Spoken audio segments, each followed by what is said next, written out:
making new rings and pendants. I want to show you this beautiful blue rabbit hair. It's really beautiful.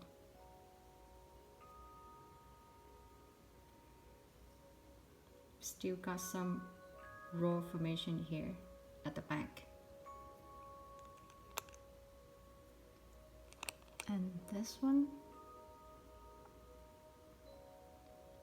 green rhododendron quartz with the orange phantom quartz. Here's the back. This one is really special. It's like you're in the middle of the lake. This one is phantom quartz with calcite. And I want to show you my working space right now.